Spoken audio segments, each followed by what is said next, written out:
out ang inyong mga pangalan dyan sa comment section. Kagaya po ng ginawa ni Sir Boogie Arellano. Mark, number 71 sa like. O, di ba? Nandiyan si Bonifacio Arcega, si Junray Escomo, si Loreto, Hersaniba, nandiyan din si Ma'am Lorena Peji. Sino pa? Si Darslan Song with translation. O, si Shirley Salazar, sabi, sige, kulong nyo na yung si Escudero, useless naman, nakakadismaya. Mamaya ho sasagutin natin, no? Kung posible bang makulong si Escudero tungkol dyan. Nandiyan si Arnold Larsen, si EJ.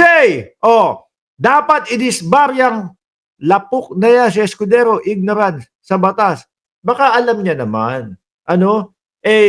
Pinipilit lang, wag alamin. Nandiyan si Fatima Bello, Eliseo Benicta, Rodenya Cunanan, Joe Gamaro, si Ma'am Chris Rose, andyan din, si Virginia Defensor, si Sir Junior Constantino Domingo, at si Shiro Kansaki, si Ma'am Brenda Barton, dami nyo na, Jennifer Castillo, Cesar de los Reyes, Rodenya Cunanan, Lendo Les Santos, Henry Logatiman, may iiyak na naman, Campe Pamor, haha, sabi, si Ranulfo Bernal, Franco Pangilinan, Alfredo Agtagwem, si Marisa Olpindo, Mario Prades, mamaya na huyang iba mga kababayan. Umpisahan muna natin.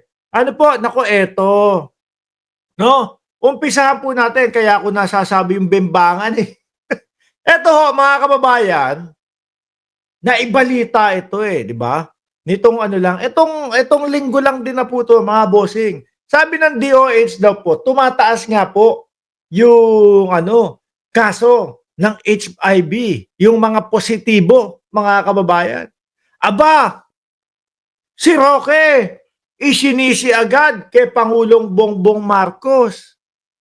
Ito daw po ang napapala ng gobyerno ni Pangulong Bongbong Marcos. Mga kababayan, ang pagtaas daw po ng HIV. At baka sabihin nyo, daldal lang ako ng daldal, walang katotohanan na sinisisi ni Roque. O ayan, sabi ni Roque, Harry Roque, another achievement daw po ng bagong Pilipinas under Marcos Jr. Ito daw pong pagtaas ng porsyento, no? HIV cases sa Pilipinas tumataas ng 500%. DOH na nawagan na magdeklara ng National Public Health Emergency. O, tingnan mo, ang sisi agad kay Pangulong Bongbong Marcos ni Roque. Nung binasa ko ho, mga kababayan, dahil pala sa bembangan ng dalawang lalaki. Dahil naman pala sa bembangan ng dalawang lalaki, kaya daw tumataas, Roque. Ba't sinisisi mo kay Pangulong Bongbong Marcos yan?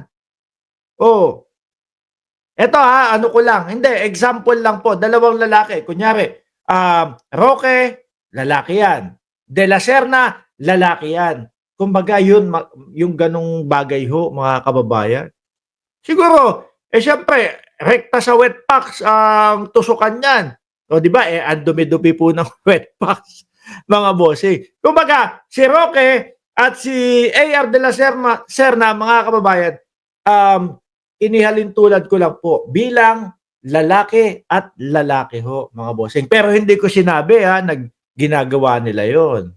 Na ano lang, kasi si Roque ang nagbibintang kay Pangulong Bongbong Marcos na yun daw ang napapala ng gobyerno ni Pangulo Babasahin ko mabilisan ho, mga kababayan. Sabi, Department of Health, karamihan ng HIV case dahil sa bembangan ng lalaki sa lalaki. Roque, tingnan mo, lalaki sa lalaki, hindi naman dahil kay Pangulong Bongbong Marcos. Naku po. 95% of our new cases are men having SEX with men. Hindi kasi naman mga kababayan, siyempre saan naman po ipapasok? Ano ba itong topic natin ngayon? Si Roque kasi naman lahat, kasi naman si Roque, mga kababayan, lahat isinisisi sa gobyerno. No? Mapabagsak niya lang po si Pangulong Bongbong Marcos. Naku, hindi na ako naniniwala sa sinabi mo daw, Roque, na magaling kang magpabagsak ng gobyerno. Kasi eto kagaya nito, oh, lahat na sinakyan mo, pati etong pagtaas ng HIV, ibinintang mo na, isinisi mo na kay Pangulong Bongbong Marcos. Yun pala, ang dahilan, bembangan ng lalaki sa lalaki. Hmm, 'di ho ba hanggang ngayon hindi mo pa din napapabagsak si Pangulong Bongbong Marcos. Ano ba naman yan, Roque? Asan ang galing mo dun? 95% of our new cases are men having sex with men. Hindi siya sa sex workers na babae. It's from men having with men. Ang estimate sa akin pag hindi, no? Namin na ipigilan ito by 2030 magiging 400,000 yung persons living in HIV in the Philippines. O Roque, no? Wag mo nang isisi kay Pangulong Bongbong Marcos 'to. Alam niyo ho mga kababayan, hindi ko sinasabing bakla si Roque ha. Sabi po ni Mami Pebbles Salakera, bading daw po si Roque. Ano po, pero hanggang ngayon no, hindi naman ako maniwala eh. Bakit to? Matipuno po yung pagkakasabi niya, matigas po ang pagkakasabi niya. Gusto niya or sinusubukan niyang mapag-topless si Ronnie Yang. Malakas po, matikas, lalaking lalaki, matigas ang boses. Tingnan natin kung topless natin si Ronnie Yang. Iisipin niyo po ba na Bekimon si Roque doon? Hindi, 'di ba? Matigas yung boses eh. Oh. Hindi, speaking of Roque ho, mga kababayan, alanganin na din ho yan, mga bossing. No? Dahil umiikli na din ang panahon niyan, umiikli na din yung pinanghahawakan niya, mga kababayan, na oras, panahon, para doon sa kanyang hinihinging asylum. Yan lang naman po ang pinanghahawakan ni Roque. Kung sasabihin niyo ho, mga bossing, yung yun pong asylum magagrant kay Roque, tingin ko po hindi.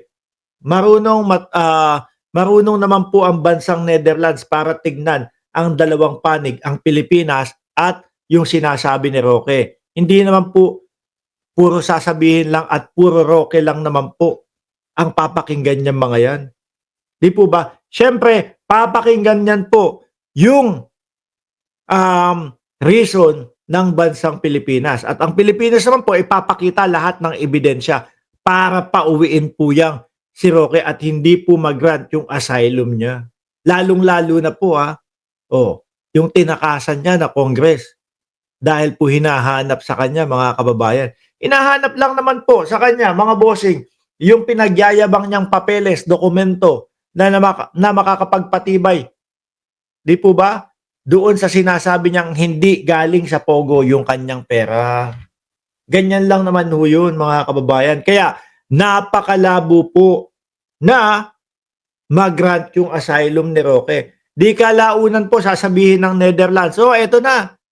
No, ready na. Bahala kayo. Pick upin nyo na dito si Roque. Hindi namin ginrant yung asylum. Hayaan mo na sumagot si Roque diyan sa Pilipinas. Di ba mayayaning? Magkita tayo bukas alas 6 ng gabi. Alas 6 ng gabi kami nagsisimba ngayon Sabado.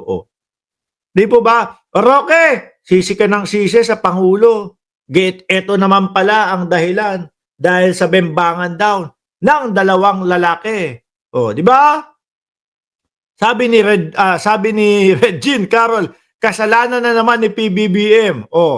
Pati sa mga sakit na HIV. Ganyan naman yung mga yan eto pa si Roque, mga bossing. Asan ba yan? Ayan Siya talaga Yan yung sinasabi natin Si Roque, lahat, pati po yung paglaganap o paglawak ng sakit na HIV.